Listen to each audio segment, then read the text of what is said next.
Hi everyone, Phil from statisticsmentor.com, and in this video we're looking at the product rule for differentiation of a function with one variable.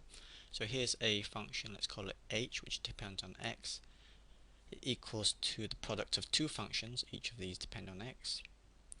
Then the rule is that if I want to find the derivative of h, denoted by h prime, that is equal to the sum of the product of derivative of one function times the other function. So here we've got f prime g plus g prime f, which is, then it doesn't matter which way around you got it, so we could have instead g prime times f plus f times prime g. And recall that the derivative, once we've found the derivative, we have to state the values of the input, the variable x, for which the derivative exists. Example. Let's look at two examples. Say that h is equal to x cubed plus 1 times x squared plus 5x. Now this exists for all x on the real line. In other words, any kind of number, negative or positive fractional values you put into here, you get a number, you'll find value for this function. It's not a fraction, so we're not worried about possibility of dividing by 0, and it doesn't involve logs, so we're not going to be taking logs of negative numbers. Alright, well, we'll look at this and we can see there are two ways of doing this. One is to multiply or expand brackets and then apply the basic rules of differentiation. The other method is to note that this is a product of two functions, this and this one, and so we can use differentiate the product rule. Okay, let's do it both ways so you can see why that the product rule is much more easier. Let's denote this by f and this by g. Notice that it doesn't matter that I denote this by f or g, or whether this is g and this is f, because we're just going to end up with the same building blocks. So if I call this f, then f derivative of f is this, and we know then that the derivative of g with respect to x, 2x plus 5. Then we plug that into the formula, this formula here, so f dash 3x squared times g x squared plus 5x plus g derivative of g 2x plus 5 times f x cubed plus 1. And now tidy it up, we can expand brackets, and it's worth doing that because we can see here that some terms in here will be in here as well. So here you can see there's an x to the power 4, here there's also an x to the power 4, so it's worth in that case doing it.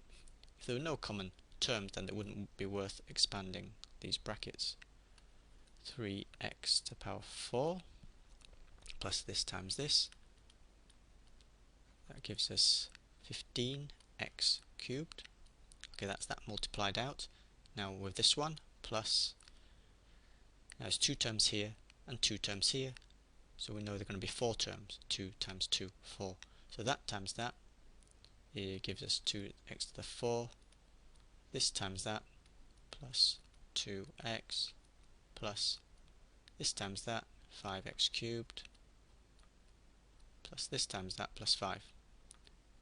And then collect terms. Got an x to the 4 there, I've got an x to the 4 there, so I've got 5x to the 4. Let's mark that out so we know that, so it can be clear that we've dealt with that. x3 there, so let's add those together, so it's 15 plus 5, 20 x3s we've got. Let's knock those two out as well, and then plus 2x plus, let's make it 2x plus 5, and this exists for all x on the real line. Done. Now, what I said earlier is that it doesn't matter which way around you call it. So I've called this term f and this is called g. Suppose I call this term g, then this would be g prime, this would be f prime. But if we stuck this into, both plugged these into here, you will get exactly the same line. Alright, so don't worry about which you call f and which you call g when you've got a product. Now, I said at the start that this is one way. The other way is to first expand out brackets, and then we don't need the product rule, then we can apply the basic rule. So let's do that as a second method. So we can say that h here, expanding out brackets, you can see that's going to have 5x5, 5 to the x4 plus x squared plus 5x. So now just apply it term by term. 5x4 plus 20x3 plus 2x plus 5, and this exists for all x on the real line. Wow, so if we look at these two, in this case, which one would you go for? Would you go for the product rule? Would you go by expanding brackets? Right, I think most of you say expand brackets is easy in this case. No, I'd agree there. I would agree. But how about if we had something, because that was easy, like this: x cubed plus 2x plus 1, say, to the power of 10. Would you expand brackets now, or would you use product rule? Well, if you're going to expand brackets, then you have to multiply this out 10 times. In other words, and how would you do that? Do it in pairs first. So take this, multiply it by itself to get a result. That means you multiply it by twice, then multiply that answer to this to get it to the power of 3, and so on, so you get a power of 10. So obviously you can see the expansion there is, in this case, is not worthwhile because it's going to take a long time, and the more calculations you have, the greater the chance you're going to make a human error. This, you see, it doesn't work because of the power. Well, not that it doesn't work, it's not great because the power here is large, whereas in this case we only had you had to just multiply out 2 pairs of brackets, each with 2 terms, so that's only 4 terms there to add together. Alright, so just to show you that in this case, product rule, you could have used the expansion by brackets as well.